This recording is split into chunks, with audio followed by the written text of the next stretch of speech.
Esta es la historia real detrás del protagonista de Black Mass, Whitey Bulger, interpretado por Johnny Depp, quien hace del criminal más temido de Boston. Y también hablaremos de su hermano Billy Bulger, un político influyente. Desde su infancia en los barrios irlandeses, Whitey se convirtió en el jefe de la mafia de South Boston, manejando asesinatos, extorsiones y un vínculo secreto con el FBI, mientras su hermano navegaba la política. Una historia de poder, traición y crimen que dejó huella en la ciudad. ¿Cómo andan, queridos amigos? Nosotros somos los hermanos Ramis y les damos la bienvenida a la Casa del Crítico, su lugar favorito para hablar de cine. Antes de empezar, no te olvides de darle like, suscribirte y activar la campanita para no perderte nuestros futuros videos. Sin nada más que agregar, arranquemos.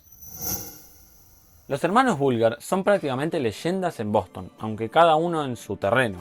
Billy Bulger, el más chico, estudió, se educó bien y terminó convirtiéndose en un político muy influyente en Massachusetts. Su hermano mayor, James Whitey Bulger, en cambio, se metió en la mafia y llegó a ser el capo más temido de la ciudad. Los Bulger eran esos tipos que todos conocían y respetaban, y aunque daban miedo, también había un extraño cariño popular hacia ellos. James nació el 3 de septiembre de 1929 en North Boston. Desde chico tenía una postura firme, detestaba a los delatores. Decía cosas como: ¿sabés lo que hago con los que rajan? Esto no es delatar, esto es una alianza. Esa mentalidad se formó en su infancia. South Boston estaba lleno de descendientes de irlandeses que llegaron a fines del siglo XIX y, como en muchas ciudades grandes, los recibían con desprecio. Eso los obligó a unirse, resolver sus problemas solos y no andar mostrando los trapos sucios. Billy recordó en sus memorias que de chicos, mientras jugaban al béisbol, rompieron accidentalmente una farola de la calle. Les dijeron que solo recuperarían la pelota si delataban al culpable y nadie habló. De ahí viene ese hábito irlandés de hacerse los que no delatan, aunque en realidad, como van a ver, eso era más fingido que otra cosa. Jimmy, desde joven, era un temerario, más tiempo en la comisaría que en la escuela, que nunca terminó. A los 14 años ya tenía su primera condena por robo, y lejos de ser la última. En la peli hay un momento que deja medio confundido a cualquiera: los experimentos con LSD en la cárcel. Sí, en 1956, Jimmy, de 27 años, fue uno de los 19 presos que participó en un experimento del FBI y CIA bajo el pretexto de estudiar la esquizofrenia. A cambio de una reducción de condena, les daban drogas prohibidas para ver cómo afectaban la voluntad y aprender a manipular mentes. El objetivo real: desarrollar un suero de la verdad para usarlo con agentes soviéticos. Los largaron recién en 1965, 10 años antes de que arranque la acción que vemos en la peli. Después de salir, durante los primeros 5 años, Whitey se mantuvo bajo perfil. Laburaba como conserje en el tribunal municipal y juraba que nunca más iba a volver a la cárcel. No porque se hubiera reformado, sino porque se había prometido a sí mismo no ser atrapado. Si nadie lo veía, no pasaba. Desde 1973, junto con Stephen Flemmi de Rifleman, se metió de lleno en la mafia irlandesa, conocida como Winter Hill Gang. Ahí, Whitey vivió su apogeo. Manejaban apuestas ilegales por toda la costa este y hasta arreglaban carreras de caballos. En la peli, Johnny Depp aparece mucho más intimidante de lo que Whitey era en realidad. James recibió el apodo de Whitey por su pelo gris, pero como en la vida real odiaba que lo llamaran así, nadie se animaba a decirlo frente a él. Lo curioso es que la peli se olvida de contar algo importante. Stephen Flemmi de Rifleman ya estaba laburando para el FBI antes de todos los quilombos que vemos en la película. Lo habían reclutado allá por mediados de los 60 y durante una década estuvo pasándole info al buró como si nada. Además, Flemmi también era irlandés por parte de mamá, así que tenía sangre de la misma zona que los Bulger. En la película aparece James Bulger siendo reclutado por el joven y ambicioso agente del FBI John Connelly. Ahí, Connelly dice que creció en las mismas calles que Jimmy y que siempre fue buena onda con él. La verdad, en la peli lo cortan con la esposa antes de que pueda dar detalles, pero lo que no cuentan es que Connelly era bastante flaco y lo molestaban en el colegio. Durante un partido de fútbol americano lo cagaron a trompadas. Jimmy, que ya tenía 11 años más y era el rey de los quilombos del barrio, ni tuvo que mover mucho el lomo. Con solo intimidar un poco a los matones, todos dejaron de tocar a Connelly. Así le mostró que era su amigo y a partir de ahí nadie más lo jodió. Connelly también era amigo de Billy Bulger, el senador. Después, Billy lo metió en su primera campaña política, o sea que para los Bulger, Connelly era de la familia, alguien que pertenecía a su mundo. Esa es la mejor manera de describirlo. En la peli lo muestran vestido como cualquier otro agente, pero en la vida real lo apodaban Cannoli en el buró porque cada día se ponía un traje nuevo, zapatos puntiagudos y una cadena gigante de oro al cuello. Más mafioso italiano que agente del FBI posta. A los 35 años ya quería dejar su marca. En ese momento el FBI estaba metido a full con la lucha contra la mafia italiana y había quilombo con la prensa y la opinión pública. Connelly quería quedar bien parado, mostrar resultados y sobre todo reclutar informantes. Con 7 años de experiencia, sabía que el valor de un agente se medía por cuántos soplones podía traer al buró. Y ahí le tiró un plan jugadísimo: reclutar a un capo criminal. Su amigo de la infancia, Jimmy Bulgar, Connelly se preparó meticulosamente.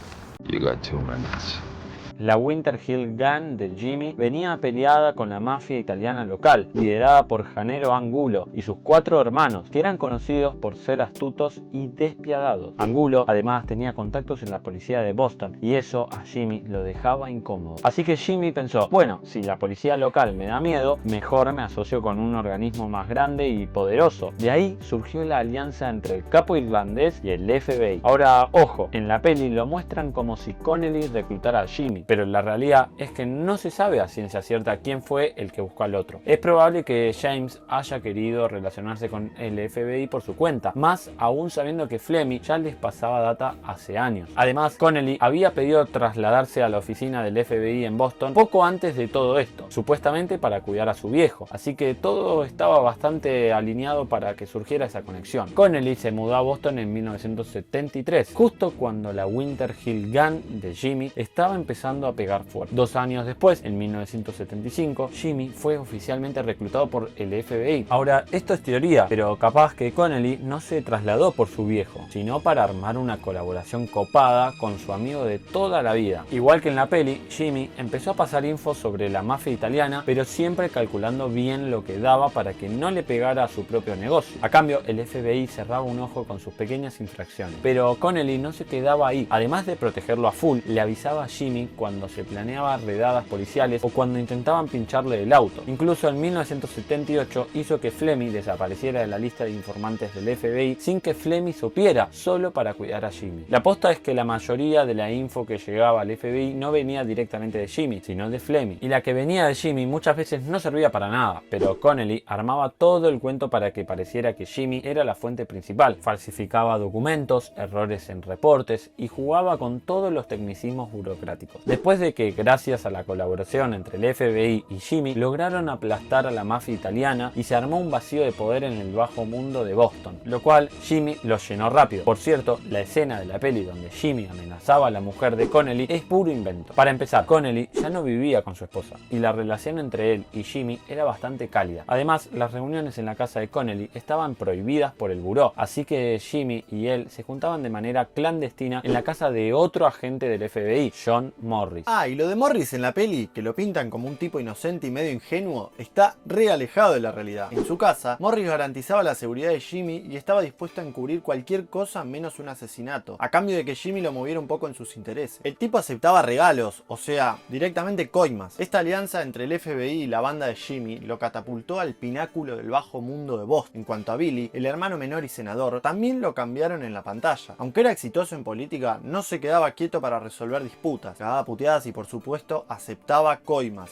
Un juez de Boston hasta lo apodó el enano corrupto, porque en la vida real los hermanos Bulger eran más bajitos que lo que muestra la peli. Billy nunca intentó mantener una imagen perfecta a toda costa. Para 1979, Jimmy dominaba todo South Boston como capo del crimen. Además de sus negocios turbios, metía mano en cosas legales como un bar famoso del barrio. Ahí laburaba Kevin Weeks, un ex boxeador capaz de dejar a cualquiera knockout. Whitey se fijó en él porque necesitaba a alguien que pudiera ejercer fuerza sin preguntar demasiado. La escena de la peli donde Jimmy revisa cómo está Kevin pegándole un tipo realmente pasó. Jimmy empezaba la paliza y Kevin, viendo a su jefe, se sumaba al toque. Pero lo que no muestra la peli es que después de la paliza, Jimmy sacó un cuchillo grande y lo pasó por la garganta de la víctima, pero del lado rom. Un mes después, Jimmy bromeó: pensé que le había cortado la garganta, pero resulta que lo pasé al revés. Ese es el humor de Jimmy. Nunca sabía si estaba jodiendo o diciendo la verdad. Lo loco es que este tipo de humor también aparece en la peli cuando Jimmy bromea sobre Morris. Le dice que si el flaco podía revelar la receta secreta de la familia, capaz que mañana lo traicionaba a él. Hoy se te escapó la receta familiar, mañana vas a alargar algo de mí. Jimmy, siendo él mismo informante, entendía perfecto algo: mientras más grande es la banda, más chances de que aparezcan miembros débiles. Por eso era ultra cuidadoso con los nuevos y su círculo íntimo era súper reducido. La gente pensaba que la banda era enorme, pero en realidad era un grupo chico y muy unido. El núcleo no pasaba de 6 personas. Arriba estaban Jimmy y Fleming, que tomaban todas las decisiones. Cualquiera que entrara nuevo tenía que demostrar de qué estaba hecho, y eso eso se probaba durante los crímenes con la banda. Ahí se construía la confianza. Así que la prueba de Kevin que vemos al principio en la peli era solo una de muchas. Kevin arrancó cobrando deudas, luego empezó a prestar plata a intereses altísimos y en 5 años, para 1980, se convirtió en el asistente directo de Jimmy, su mano derecha. Donde aparecía Jimmy, Kevin estaba al lado. Su posición dentro de la banda era mucho más alta de lo que lo muestra en la peli. Por cierto, el verdadero Kevin Weeks no estaba muy contento con cómo lo pintaron en la peli. En entrevistas dijo que lo mostraban como si tuviera síndrome de Down. La escena del asesinato de Deborah Hussey fue la que más le molestó. Kevin contó: estábamos en la casa de Jimmy y dijo que Flemmy y Debbie iban a venir a verlo a la casa. Fui al baño arriba y bajé porque escuché un ruido. Entré y vi a Jimmy estrangulándola. Pensé que estaba muerta, pero Flemmy le puso la oreja en el pecho y todavía respiraba. Entonces le puso un cable alrededor del cuello y la terminó. Después Flemmy arrastró el cuerpo al sótano y le sacó los dientes. Ahora comparalo con cómo muestran a Flemmy en la peli, que se hace el tímido y mira para otro lado en cada asesinato. Flemmy no era tan sensible ni sufría como lo muestran. Disfrutaba de las muertes. Alguien que siempre mira para otro lado no se gana el apodo de Rifleman. Dentro de la banda había reglas estrictas. Los informantes se ganaban una muerte brutal. Jimmy generaba miedo no solo en los enemigos, sino también entre sus propios hombres. La banda hacía plata de todo: robos, extorsión, drogas y apuestas. Los grandes dealers traían contenedores enteros de merca a Boston y los Bulgar pedían su porcentaje de la venta. Como en la peli, Jimmy después apoyó al ejército irlandés en su lucha contra el gobierno británico, pero no solo por patriotismo, también veía negocio. En South Boston y en Charlestown siempre había conexión con la lucha por la independencia. Jimmy aprovechaba eso para ganarse simpatía del barrio. Al principio ayudaba con plata, después con armas. Los primeros envíos eran chicos, unas pocas decenas de rifles para abrir camino, pero en un año sus socios juntaron 7 toneladas de armas y municiones que mandaron a Irlanda en un barco llamado Valhalla. Cuando llegó el cargamento, la policía lo confiscó y el barco volvió a Boston, donde aduanas revisó todo. Arrestaron al mecánico del barco, que era el único que sabía de los Bulgar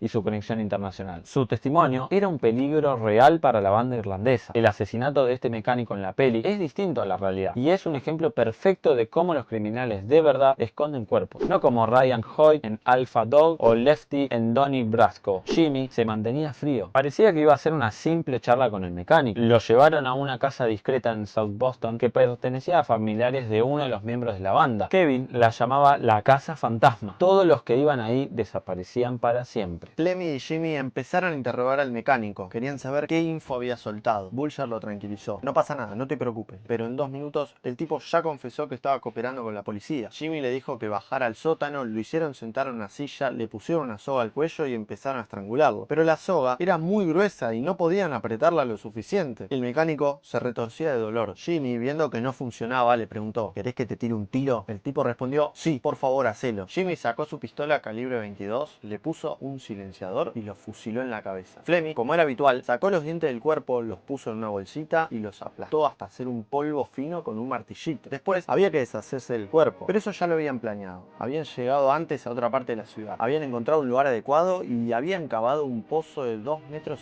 Para probar si el lugar servía, dejaron una piedra en el agujero y pusieron un billete de $20 abajo. La lógica era simple: si el billete seguía ahí después, el lugar era bueno. Si no, había que repetir todo el proceso en otro lugar. Los 90 marcaron el verdadero auge de la banda irlandesa. Recaudaban fortunas con el tráfico de drogas. Bulger estaba prácticamente vinculado a todos los crímenes de la ciudad, pero actuaba con muchísimo cuidado. Participaba personalmente en poquísimas cosas y jamás ostentaba su riqueza como otros mafiosos. De hecho, seguía viviendo con su madre en un barrio viejo, donde podían jugar a las cartas por días sin que nadie se metiera. Como en la peli, solo después de la muerte de su madre se mudó con su esposo. Aunque no lo muestren en la película, Jimmy también tenía varias amantes. Pero ojo, la película exagera su estilo de vida sano. En realidad, casi no tomaba alcohol. Una de sus amantes recordó que Jimmy la reprendió fuerte después de que tomara un par de copas de vino. También evitaba la comida chatarra. La policía que lo estaba vigilando lo vio una vez tirando una hamburguesa con bronca que alguien de su grupo le había comprado. Por cierto, el villano de The Departed está inspirado en Jimmy Whitey y todos sus subalternos, que en la peli también llevan un estilo de vida fit: jugo de arándanos, nada de cigarrillos, todo muy saludable. En 1988, el segundo agente del FBI,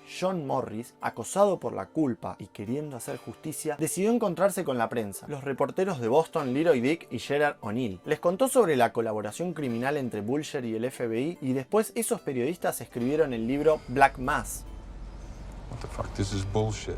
Al principio, la info de Morris generó escepticismo. ¿Cómo podía un gángster tan metido en el bajo mundo y al frente de un grupo que exigía lealtad absoluta hacer un trato con los federales? La investigación fue lenta y meticulosa. No fue hasta fines de 1994 que juntaron pruebas suficientes para arrestar a Jimmy, pero para ese entonces el prudente Jimmy ya tenía cuentas bancarias y documentos a nombres de un alias, listo para escapar en cualquier momento. Ese momento llegó cuando Connelly lo avisó del arresto inminente. Jimmy se fue de la ciudad con su novia en junio de 1997. La revelación fue increíble. Flemmi y Jimmy habían sido informantes del FBI durante muchísimos años. Esto desató una investigación sin precedentes sobre los vínculos corruptos entre el FBI y la mafia irlandesa, todo dentro del marco judicial. Montañas de documentos desclasificados del FBI y testimonios de testigos escuchados por el Tribunal Federal durante 10 meses mostraron la interminable racha de suerte que tuvo la mafia irlandesa. Kevin Weeks y el arresto de la banda ya no podía zafar de los cargos. En 1998, Kevin fue arrestado y acusado de 29 cargos de extorsión. Podía evitar la cadena perpetua solo si cooperaba con la investigación, y bueno, lo terminó haciendo, siguiendo los pasos de su mentor. Curiosamente, Kevin también tenía sangre irlandesa. Reveló todo sobre el funcionamiento de la banda y la responsabilidad de cada miembro, y hasta mostró a la policía dónde estaban los restos de todas sus víctimas. En lugar de cadena perpetua le dieron 6 años. Pero aunque Kevin salió de la cárcel, Jimmy seguía prófugo. No hay información confiable sobre si el senador Billy sabía lo que hacía su hermano o si lo ayudó. Nunca se hizo una investigación formal contra él. Los hechos son estos, y cada uno puede sacar sus conclusiones. En 2003, Billy, protegido por inmunidad por obstrucción a la justicia, admitió ante un tribunal que en 1995 fue a una cabina telefónica arreglada previamente para contestar un llamado de su hermano prófugo. No explicó por qué, pero claramente era para que el FBI no escuchara la llamada. Jurando sobre la Biblia, aseguró que no informar a las autoridades no contradice sus deberes como presidente del Senado de Massachusetts. Cuando lo cuestionaron directamente sobre las actividades de su hermano, dijo que parecía involucrado en apuestas, pero que no podía dar una respuesta definitiva.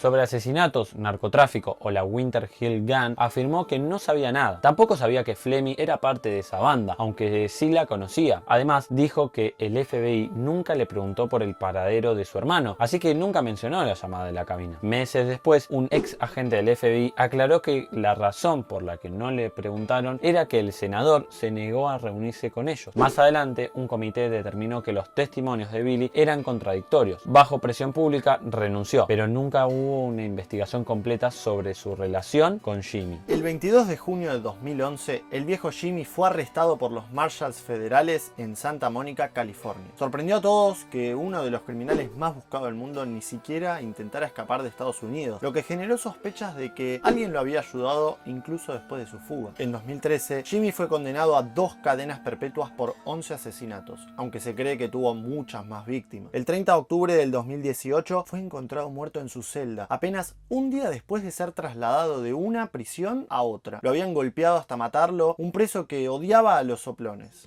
Bueno, queridos amigos, hasta acá llegó el video de hoy. Si les gustó, les pedimos que lo compartan con sus amigos y nos dejen en los comentarios qué otro tipo de videos les gustaría que hagamos. Pero antes de irte, no te olvides de darle like, suscribirte y activar la campanita para no perderte nuestros futuros videos. Les mandamos un gran abrazo y hasta la próxima. Chao, nos vemos.